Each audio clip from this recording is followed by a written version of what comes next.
So we have a lot of new fun features in Photoshop 2024.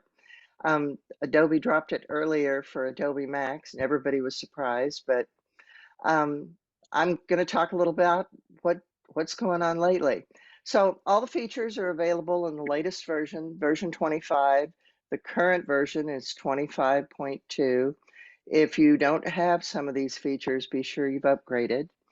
Um, they have these rich tooltips. When you mouse over any of these tools, you're going to get this giant rich tooltip on the side.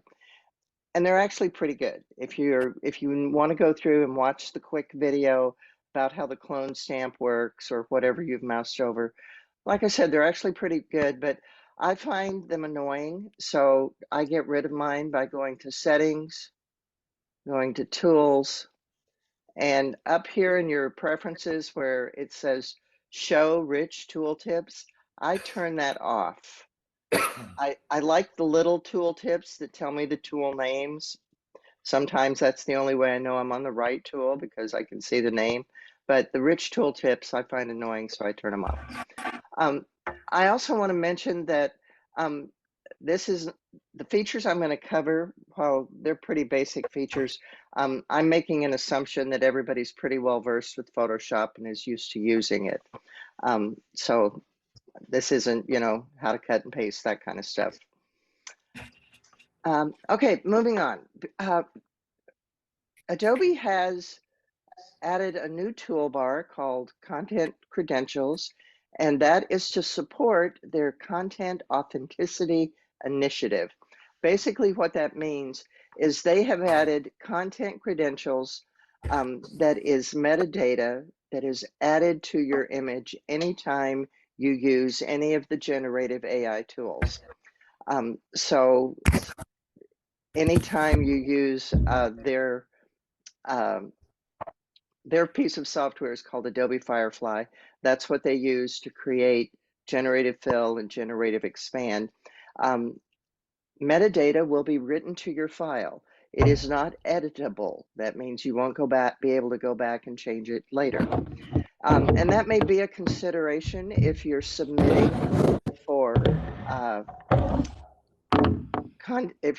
submitting for contests, or if you're selling any of your image as stock photography. They will be looking for that. It may or may not matter, but be aware that they'll be able to see it. And even if you don't have it enabled, it is still written to the metadata. So just be aware of that. It's not a full history of what edits are made. It doesn't say took out a tree, cleaned up the edge.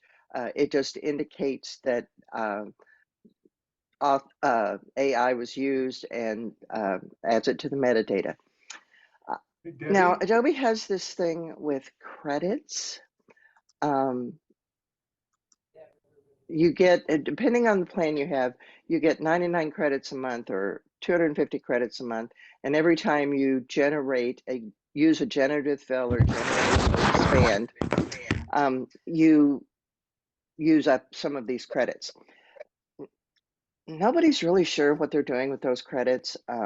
They might start charging for them at some time, then again, they might not. And the generation still works. Even if you use up all your credits, the generation continues to work. It just runs slower. So we aren't sure exactly what they're doing. I'm sorry? What constitutes a credit? I mean, if you use it once, that's one credit? Right. But they give you a ton. I believe on the, it's based on the subscription you have. So I believe on the Lightroom Photoshop subscription, I think it's 99 credits. If you get a larger package like I would as a graphic designer, I think I get 250 credits. But you don't use up that many. It sounds like a small number, but it's not that bad. And as I said, we haven't figured out exactly, what they're going to do with it yet. Does that include the gosh, I can't think of it. The thing that corrects it. Oh gosh, the little Band-Aid thing. The remove tool. No, it's Okay, only applies to generative fill and generative expand. okay, It does not apply to the remove tool, which is okay. kind of a cool thing. Someone's doing something with their microphone. It's really loud. Do you hear that? Yeah. Yeah, Yeah, can I Daryl, I ask think you? it's you. I have been talking, and when I do talk, nobody responds. So I'm not sure. I had a question for Debbie, as long as I'm Yes, on now. Can you hear sure. me? I'm, Does that apply if you export your image into a JPEG? Would it also retain that metadata? it applies to all other file formats, Photoshop, JPEG, PNG, any of the Okay, other file formats. That metadata thank is changed. Now, that is not to say you can't go out and find some software program online that strips metadata, but be aware that they're now looking for it, whereas they weren't so much looking for it in the past. Uh, The I music just is wanted turned to be off. careful. I just wanted to be careful with my counterfeit money I'm producing that that's right. Yeah. I don't want to be tracked back to. Um, generative fill and generative expand. You must be connected to the internet. You must have a cloud connection to Adobe to use them. I'm sorry? Debbie, this is Alex. May I say something about the export and metadata? Yes. I'm been using export for a long time. It never generates metadata. Only if you copy, then generates metadata. Okay. All right. So anyway, moving right along, the expand feature is Music, used with the crop tool. Very the cool. music is too loud. Turn it off.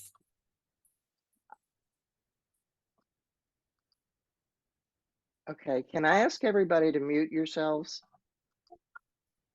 I can't hear you over the music. I can There hear is no music on our end. you. Okay. All right. So I'm going to go through some of the some examples and show you kind of how they work and give you some advice on what I've noticed while playing with them. I'm going to start with just a beach scene. So generative fill is not only looks at your image, it uses references from the Adobe stock library. So that's where its information comes from. So you always start with a selection. I'm going to use my lasso tool, and I'm just going to draw a little circle here on the sand. Now, to get your generative fill, or this little contextual task bar, as they like to call it, I'll come back to that in a minute. And it makes a guess. This taskbar works for a variety of different tools now, but it makes a guess as, okay, you've made a selection. I'm going to guess that you want to do a generative fill. And you click generative fill, and it gives you an option to put in a description or not. I'm going to put in a description. I'm going to put in convertible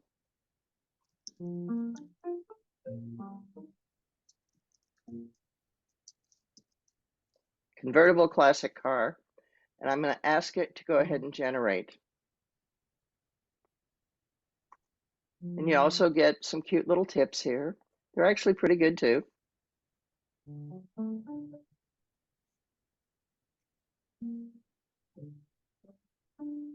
That's John. That's something in the background of John Chase. Yeah, there is some music coming too again. Okay, so, well, let's see.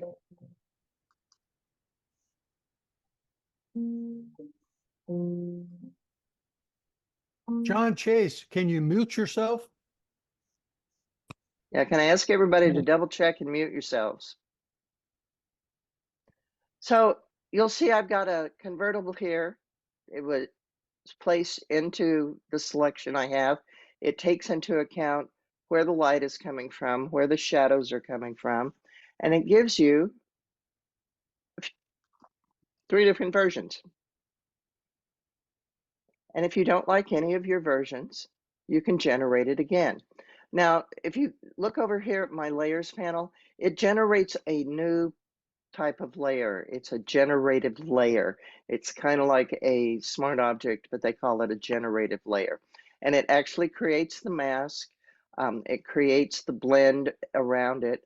One of the things they did change in this version is, you see how tiny these little things are, these previews? If you go to the hamburger menu and go down to panel options, the new default is the medium. I always move mine to large, and you get a better view of what's going on in your mask and your layers all together. But it has, like I said, nice little layers. I'm going to generate again just to see if we can get something better. You did put the car in because of your title or description? Well, what I did, I put in convertible classic car, and it actually names that generative layer by whatever words you used. But I mean the images for the car. I'm How did sorry. you know to bring the car up? All I did was, I started with this, Yeah, and then I asked for the car, a convertible classic car. no, okay, so it recognized what you were asking for. Yeah, it did. It recognizes what I'm asking for. Thank Now, you. here's a thing though. So, first of all, I have 6 generations here. Each of these generations take up space. So once you've settled on one, you should go ahead and delete the rest so it doesn't add additional file space to your image. So I've got this one. Can you be really specific? Like if you say put in a 1959 Cadillac, will it do that? Sure, let's try it.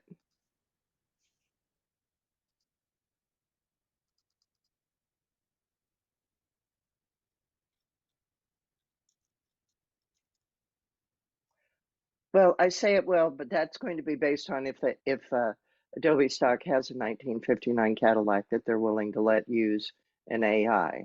Oh, okay. So trial and error, basically. Right, right.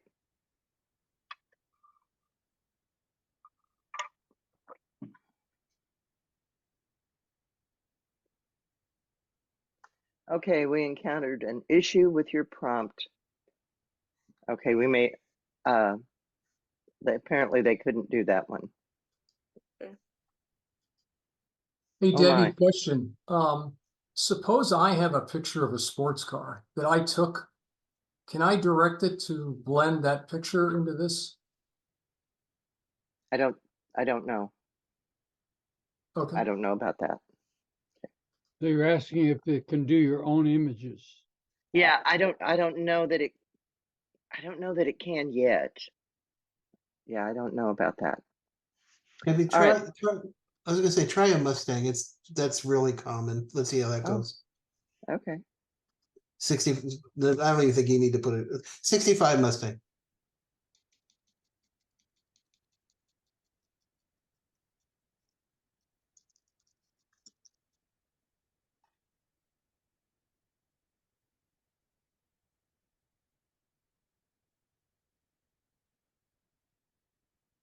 With the South Dakota license plate. Mhm. Sometimes you can get pretty specific. Oh my.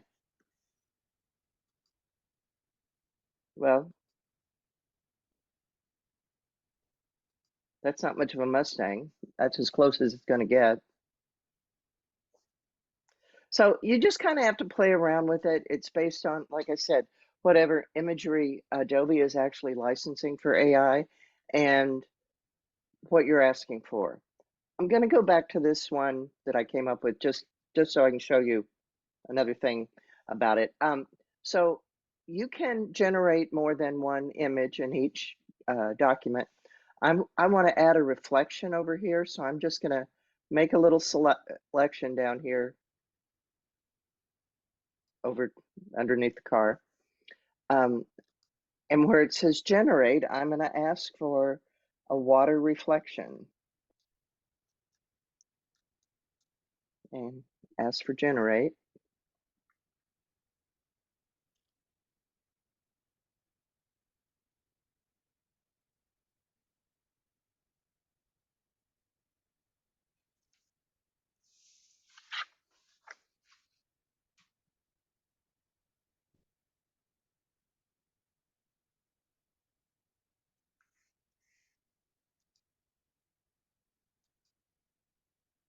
And I didn't get much. And that's not uncommon. It's kind of guessing what you're doing there. It looked like there was a little water puddle, if you will, or wet. Yeah, right here, there was a little water puddle there. Yeah. Let me generate again.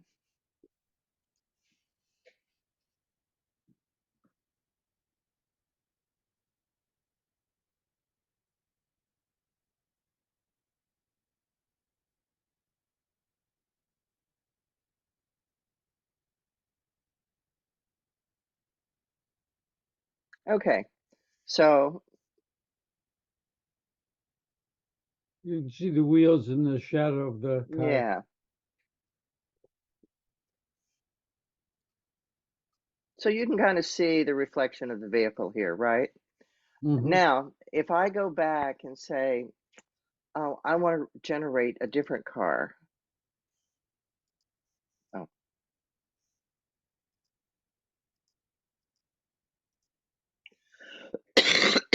I want to generate, instead of a convertible, just a 1950s classic car.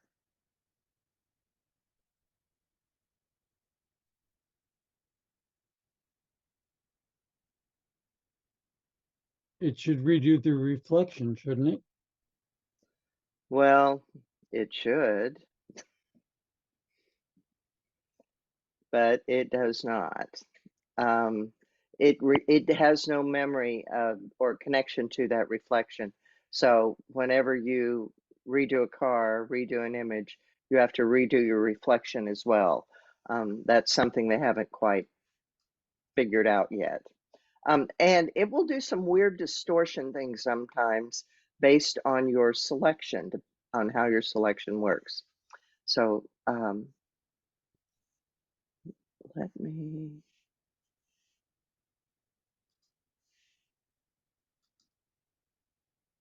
Okay, so here's a really good one. This was a throwaway shot, but I thought I would play with it just to see what it would do. So I'm gonna, whoops, clear it. Yeah.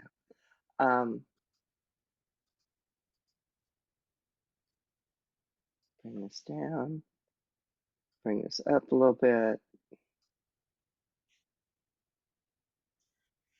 Now, you don't have to tell this what to do.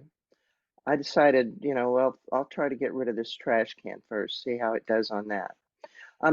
Also understand anytime you use generative fill or generative expand, its resolution is only 1024 on the long edge, meaning that you should use it in small spaces or use it frequently on your image. So I just have a selection here.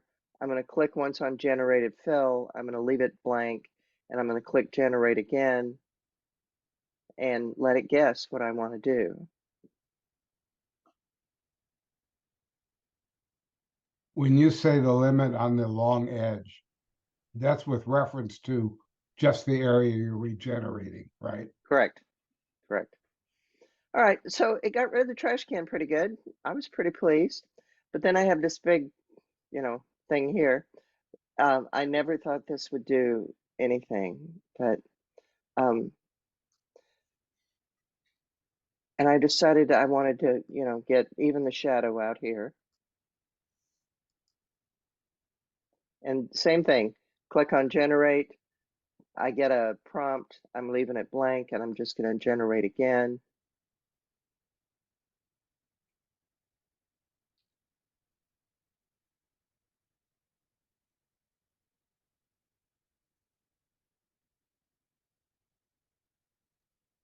And I was pretty impressed.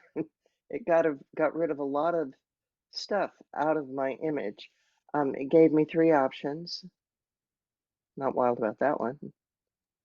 I kind of like the first one best. So it does make some pretty good choices sometimes, pretty intuitive choices. Got the shadows on the lower right too. Nice. Yeah, it looks for the Debbie? light. Yes. There was a way, and I can't remember how to do. There was a way to keep the people. You specifically remove them, but I believe there was a way to keep the people and tell it don't suck that information into the rest of the picture. Well, you just don't select the people. So if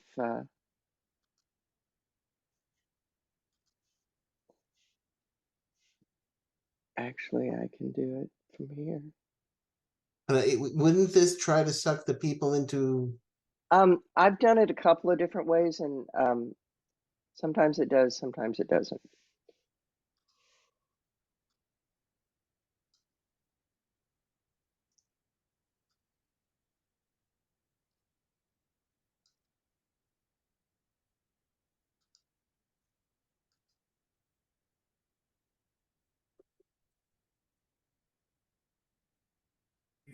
Debbie, while we're waiting, why wouldn't you Yes. use the remove tool for this? You could use the remove tool. It works better for some things than others. In this area, it's actually, whoa, Well, yeah. It's generating content, so I'm not sure. I'll show you a couple on the remove tool next. That one's not bad. Oh, that's not bad either.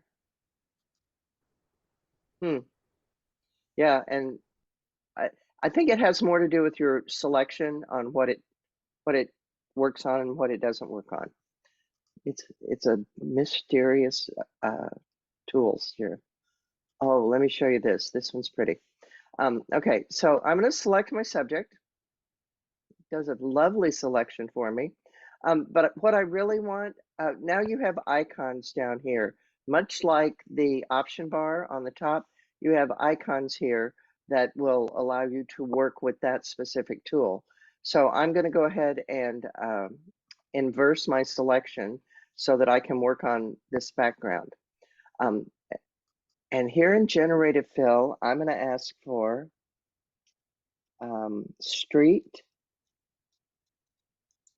fog, and bouquet, and say, oh, and dark, and say generate.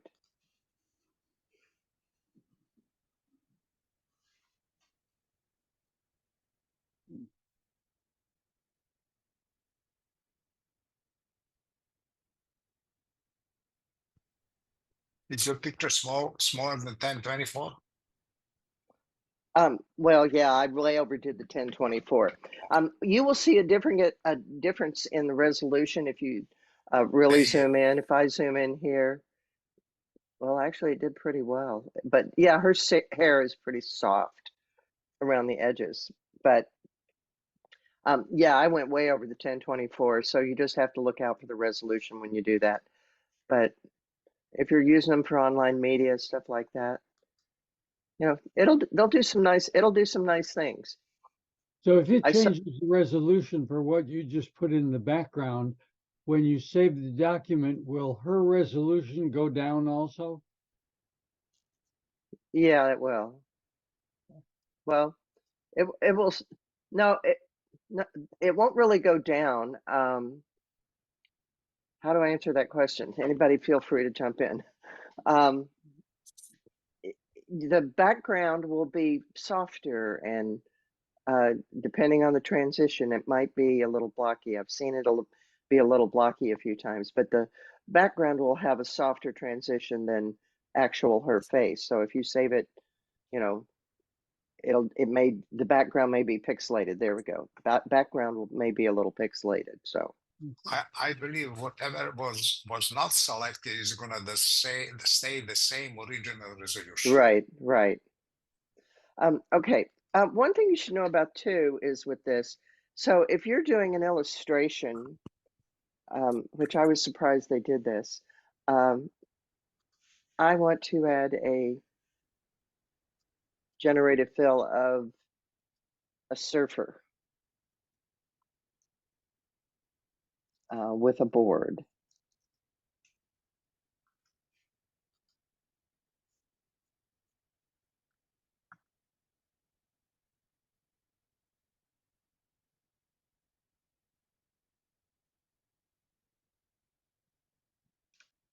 It will actually come in as cartoon or illustrative based on the content of your image. So if you're doing something that's illustrative, it's going to bring in illustrative content and not bring in photographic content, and vice versa. So you don't have to worry about, you know, a cartoon monkey showing up in your picture unless you ask for it. This was one of my favorites. This was a wedding in a homeowners association hall, and you know, it was nice, but the windows are kind of give it that look. So you can select your subject, inverse your background, and again, I'm going to ask for a park greenery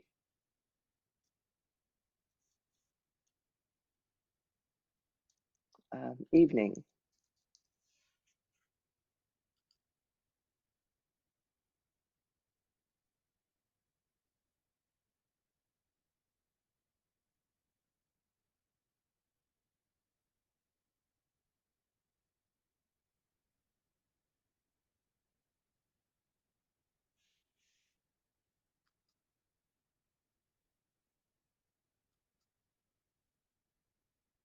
So those are very quick little background changes that you didn't have to generate. You didn't have to go find your art. You didn't have to deal with making masks and doing stuff.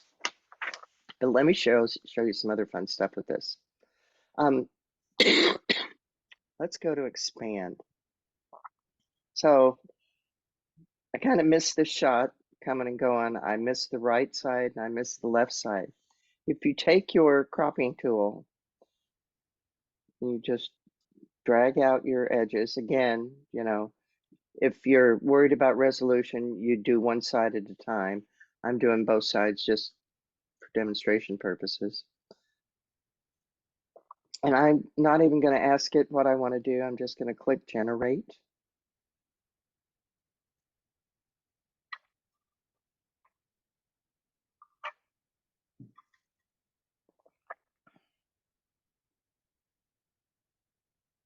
Wow. And it gives you 3 different versions. Brings you trees. It's pretty impressive. It can be pretty impressive. I have another one that is.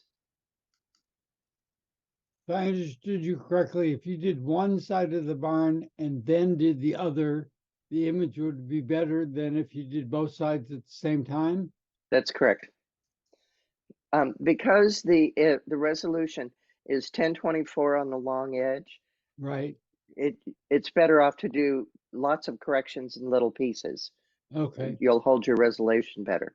Okay. So if you have an image that is portrait and you want it to be landscape, again, you know, just drag this out. Actually, I'm just going to go up here to, there we go.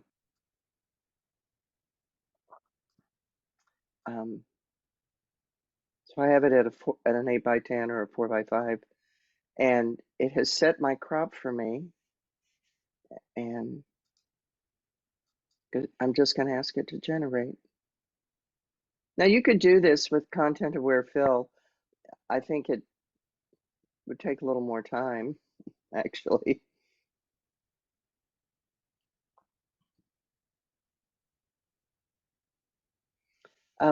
You can change the aspect ratios on your photos. Like I said, oh, I didn't do it very vertically. Let's do it very vertically. Let's.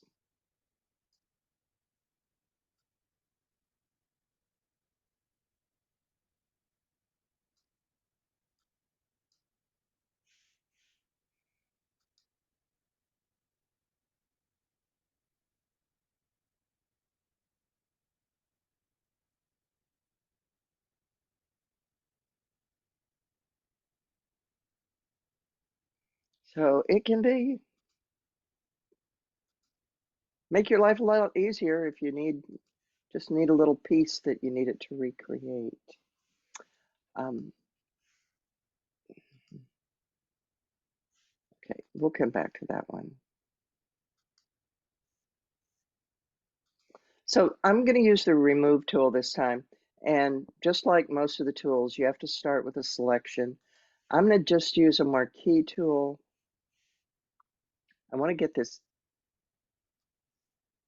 yellow pole that was like in the middle here.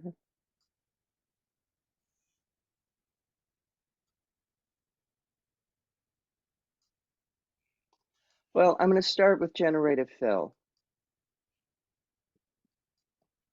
I'm not putting anything in there. I'm just saying generate.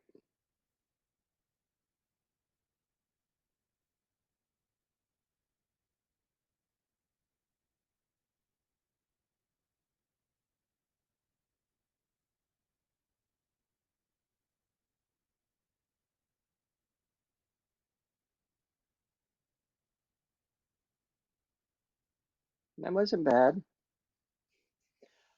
I could then go to generative expand and have it fill in that wing that I missed on the end.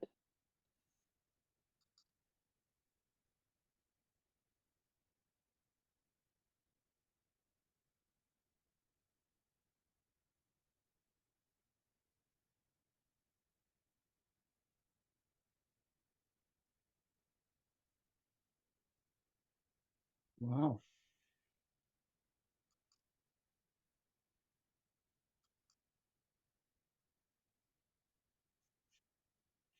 So now, if I had wanted to use, let me revert this. If I wanted to remove the remove tool, so the remove tool is a brush. Excuse me.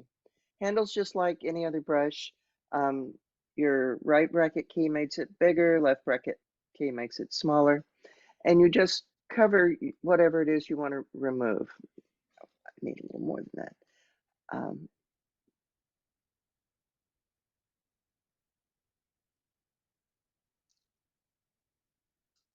When you let go, you can see a little cover around it. You need to be able to go up here and hit your commit key. This is if you check mark the box here that says remove after each stroke, it can be a little crazy making because you don't have your entire object selected sometimes if you're working around it. So I like to select my entire object and then go up here to the commit key and click on it, and it will then act. And now it should remove that pull without using AI. And to be honest with you, I don't see a whole lot of difference. What I don't have is I don't have 3 versions, and I have 1 undo. You can, I believe you can do this on a blank layer. Well,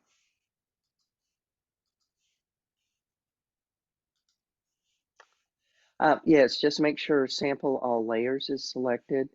And when you do your remove tool selection, you are on the right layer. Then I'm going to go up to this layer.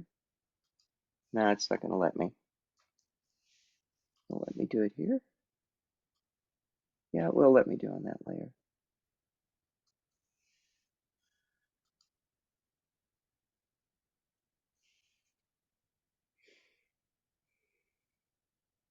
So yeah, you can do it on a blank layer as long as you have sample all layers selected. So that makes it non-destructive. All right.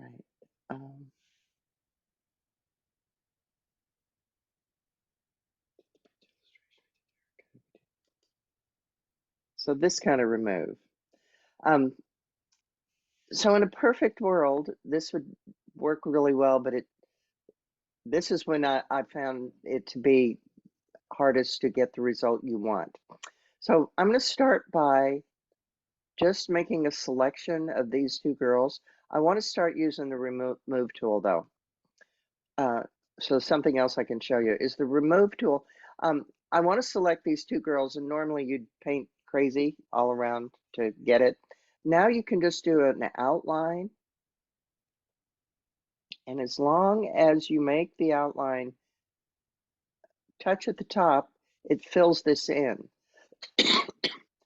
Now I could go ahead, hold my shift key down and do this side, but you get a better result, at least with your resolution and just in general, is if you're on its own, on your own layer. So I need to do that again.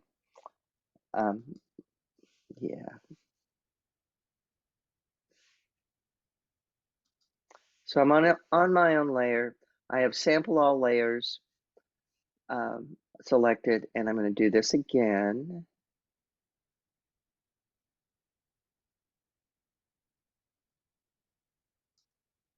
And it just pops right in there. That is so nice.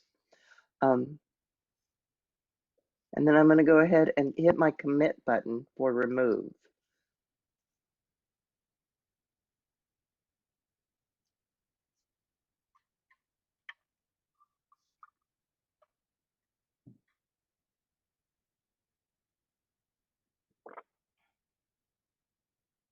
And she did kind of okay. This is kind of sloppy, but we'll try it again. Give her another layer.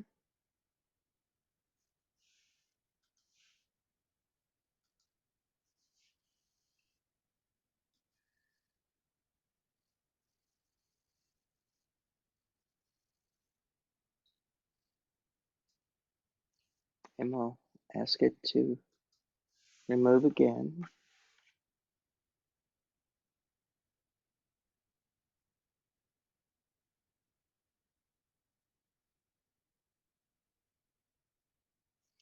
So this is with the remove tool, and I wasn't thrilled with the results.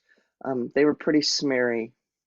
So this is where generative fill might be better. We can see what we can do here. Let's try. So instead of this time, I'm just going to make a regular selection.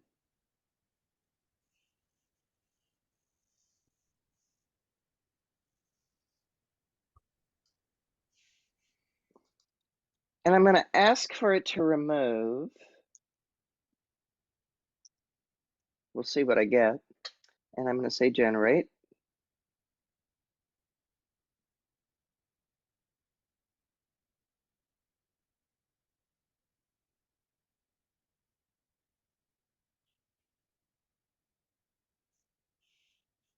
And that was not what I wanted. You get some crazy things. Like I said, it wasn't as What if you told it to filling as I replace with background?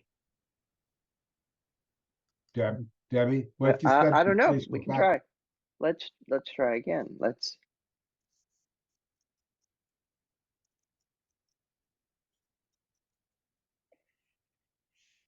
No.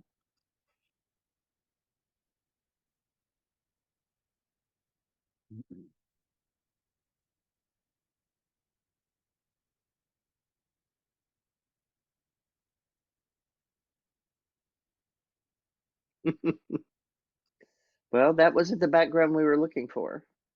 Debbie, how about like the trash can removal? Your early example, it said generate. Right. So, let's try again.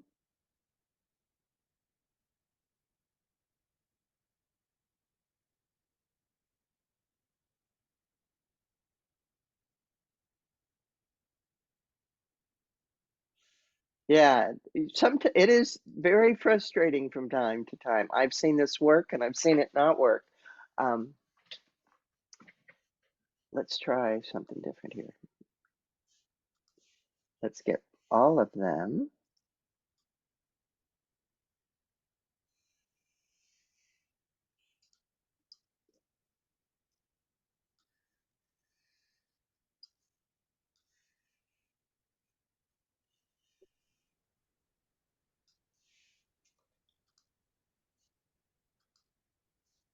This time I'm going to see if the software will just figure it out.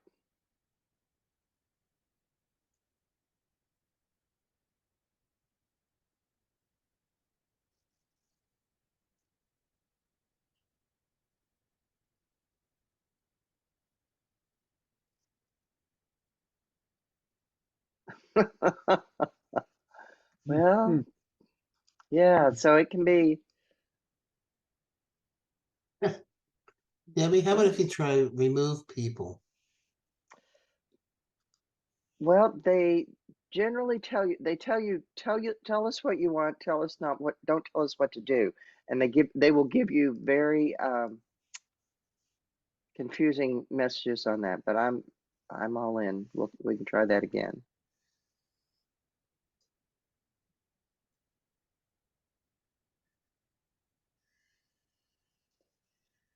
But I can see how this would be trial and error in the whole thing. Uh-huh. Remove people.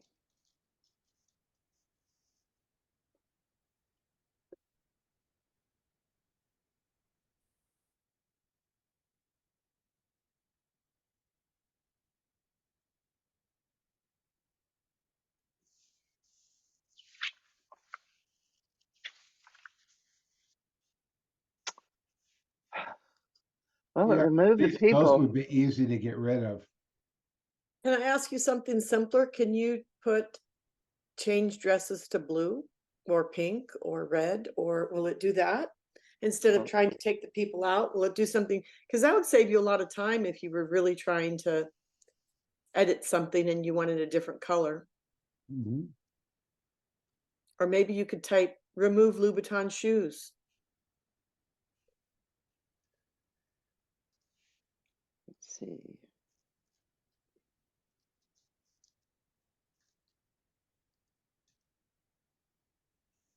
I typed in blue dresses and asked for generate. Mhm.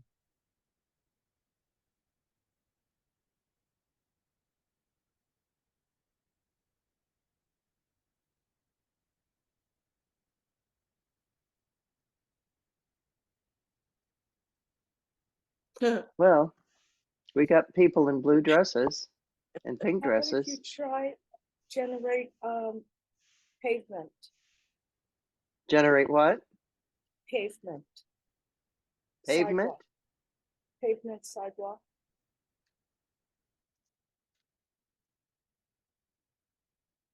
I don't understand why it's not just removing it like it removed the trash can. Don't understand it either. It is a new technology, and it can be. I've This is um, about I've seen it work great, and I've seen it, tank with a lot of different instructors. It's pretty funny. Yeah, the trash can was the simpler scene. This is more complicated, maybe. could be. Um, yeah, we could be there forever. So, what people use the remove tool the most for are things like this over here, where you're cleaning up edges or you've gotten just a part of a horse or something. So let me show you how the remove tool is supposed to work when it works well. And again, just with this, you just have to touch, when it's on an edge, you just have to touch the edge and it will fill in. And then you can go ahead and press your commit key.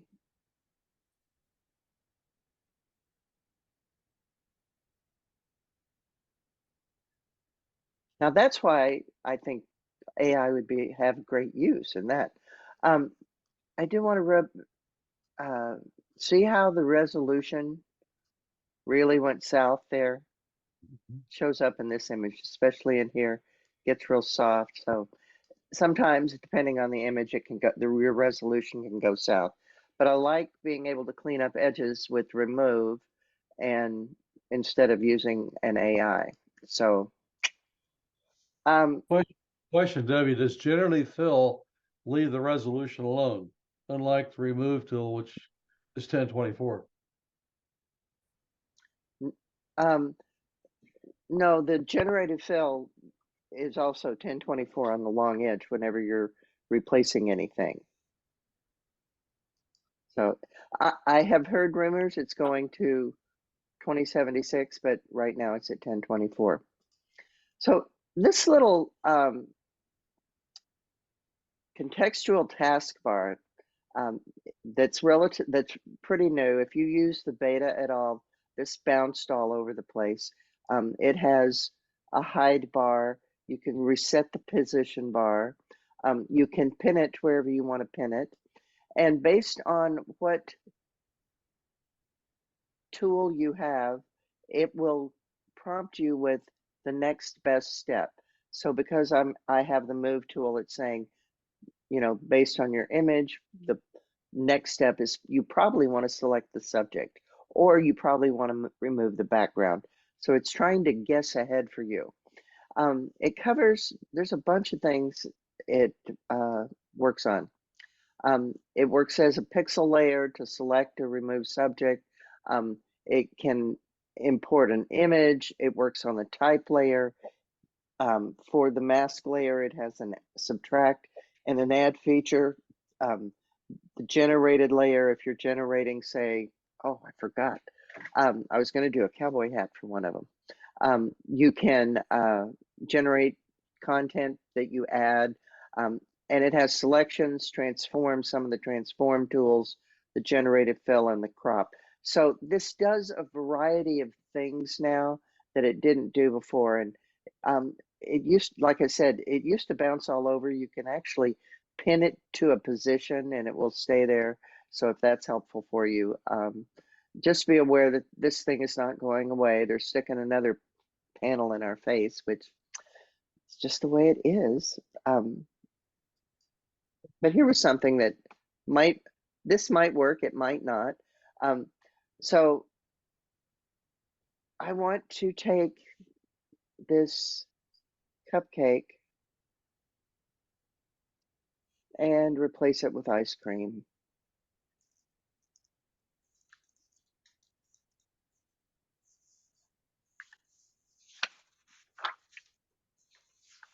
So if you write replace ice cream, is it going to make it worse or the same, or? They tell you to just describe what you want, not tell it what to do. Okay. So now we've got 3 different ice cream versions. I like that one.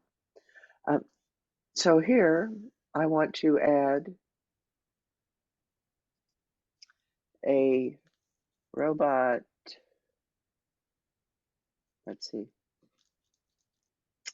A toy robot with cell phone.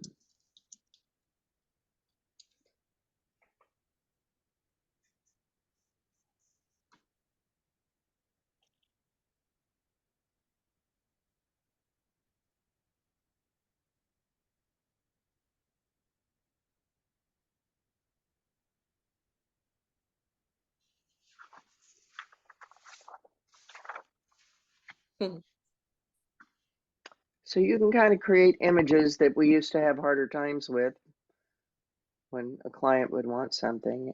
They're a lot easier to generate now.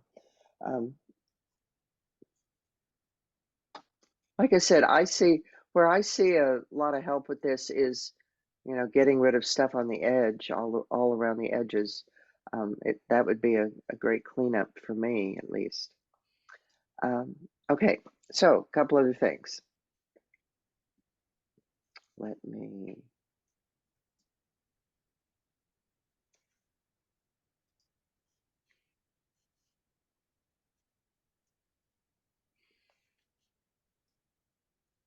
So gradient, live gradients. So I don't know if you've ever made backgrounds. Oh, I forgot that part. I'll come back to that. If you ever make backgrounds with gradients, but now you can make your own, the gradients are live, and so you have more control over them. So let me, classic gradient.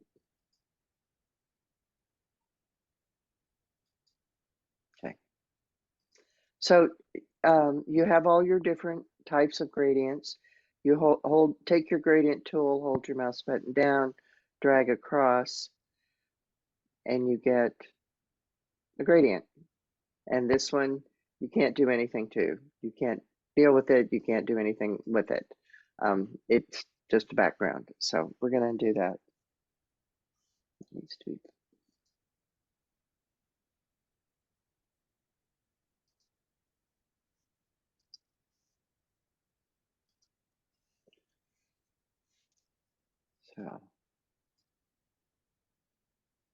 with your live gradient.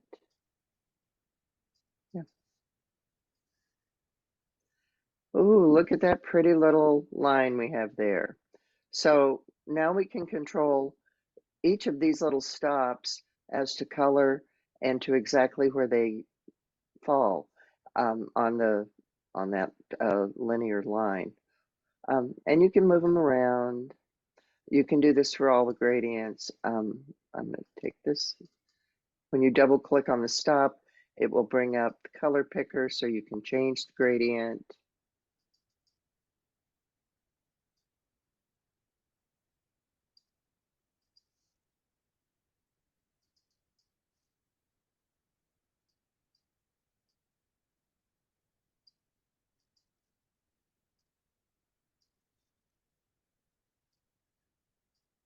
And because it's a live gradient, you can click away from it. And when you go back to the layer, she says, come on. You're supposed to be able to click on it and modify it again.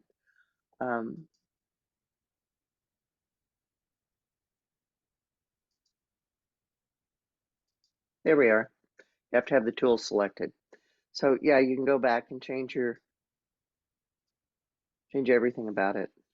You can even change what style of gradient is, radial, or any of these other styles. So they're live gradients. We now have more control over gradients. Yay.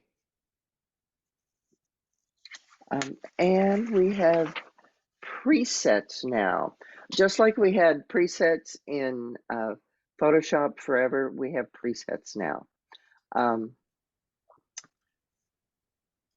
they are under adjustments. And there are 32 presets there. They work pretty much the same, except that we cannot add our own adjustments to it yet. That may change, but we can't at this point in time. And I'm sure that at some point they're going to have to let us use all our Lightroom presets in Photoshop. But for right now, we only have 32, and they fall under these few categories. And I am sure there will be more on that to come. Okay, so we talked about that. Now, Photoshop still has a public beta out there. It is a separate download and it has all the test features in it. There are some new parametric filters coming. That's kind of the big hush-hush thing. But you have to download a separate app, or yeah, a separate app and run it separately. So just be aware. I want to open a couple of raw files to show you a couple of features there.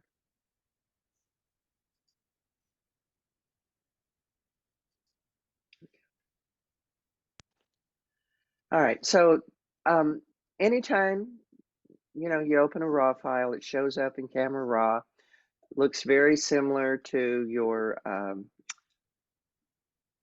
panels in Lightroom. But what we have now is we have a lens blur that we didn't have before. So let me auto this real quick. And then down here we have lens blur. You need to click the early access, and then it will work. And if you click on apply, get this little,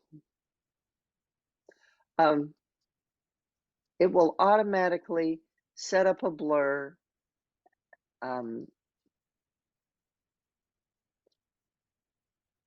Well, it's supposed to automatic. Oh, it is. It's just taking its time. Sorry. Because it takes some time to apply. Okay. It sets up a blur at about 50%. So if you look, so let me unclick apply. You can see my background's a whole lot sharper than it is after I click apply with lens blur. It's right at the 50% amount. You can make it a lot more. Come on. It does run really slow, but you know, you can make it pretty blurry. And then of course, back it off wherever you want. You can add some of the bokeh in and around if you want.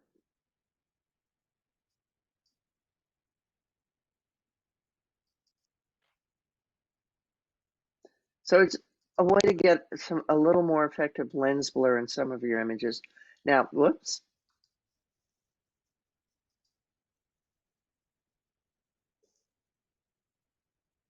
Sorry.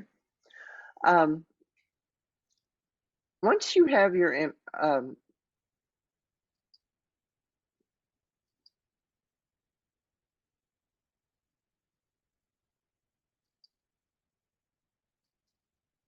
okay.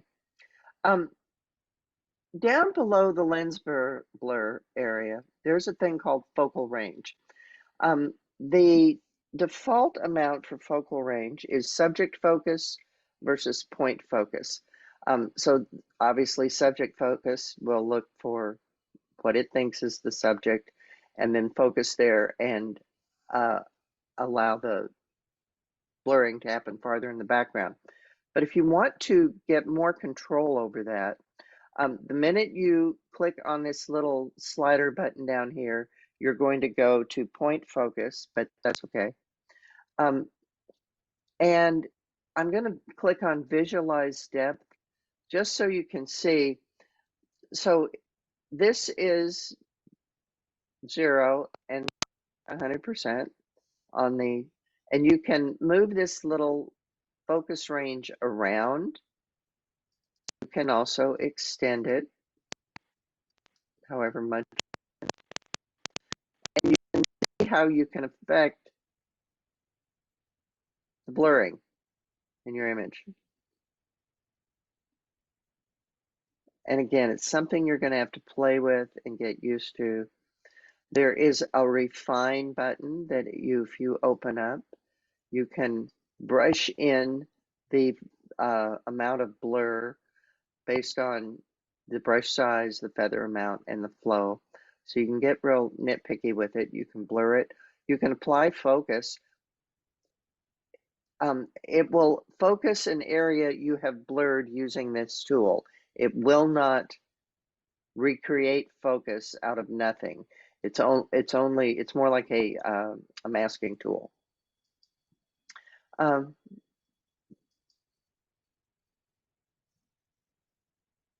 It depends on how much you want to play with it, but I was pretty pleased with it. Just this little bit, it did pretty well for me. Okay. We also have a color mixer tool. We've always had the color mixer tool, but what they've added to it is point color. So I'm going to go over to the color mixer, and where it says point color, which is right next to mixer, it says point color. You get your sample eyedropper, and you focus on the color you want. I'm going to click on the green grass because there's not much of it. And then you can just kind of move your color around however you want. It's based on hue, saturation, and luminance. So you can actually play with the sliders to get more or less, or just move the color icon around. You can actually go to a color library, I believe. Maybe not. It's just going to the color point. Okay. So you can really tweak the color. If you're into tweaking color, you can really get this very tweaky with color. You can also enter into a range control. When range controls how much spillover you get from color to color. So you can just play with it and see. You can see how higher you go, more the color spills over. Sometimes that matters to you, sometimes it doesn't. And the only other thing that's new in Camera Raw here is up at the top here in the basic panel where you have your auto, your black and white, you have a little button called HDR. And don't get excited because I was excited and they disappointed me. It's for HDR screens. It's not really an HDR feature yet. If you have, most of us don't have HDR screens, but if you're working in video, some of you might. It's also for device output that, excuse me, that most people don't have HDR screens yet. So I can't even demonstrate it because I don't have equipment to do it.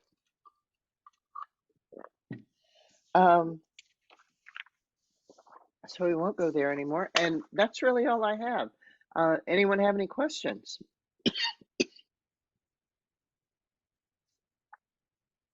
Very enlightening, Deb. Thanks a lot. You know, they're always doing something. I don't have a question, but I've been playing with this remove tool and the other new tools, and I shot a baby who's just barely sitting up, and her grandmother's taking them to surprise the mom. And I said, oh, put your hand behind her back and hold her, and I'll just take it out in Photoshop. And the remove tool removed her arm and thumb where she's holding the baby perfectly. So for things like that, I think it's amazing. Well, like I said, you know, I'm a graphic designer too, and a lot of times it's just you want a picture of, you know, you want a picture of a cupcake with a robot? Are you kidding me? Do you know how hard that is to find? And no, it's not anymore. Well, for Deb, personal use, does it take a computer horsepower? It looks like it has to be pretty high to use this stuff. You had any problems with that? I don't know. Mine's pretty old. It's still working. All the generative fills goes to the cloud. Yeah, all the generative fill and expand go to the cloud. Remove does not go to the cloud. So, as point to be taken is if you're doing edge cleaning and you don't want it to show AI, use the remove tool. Right?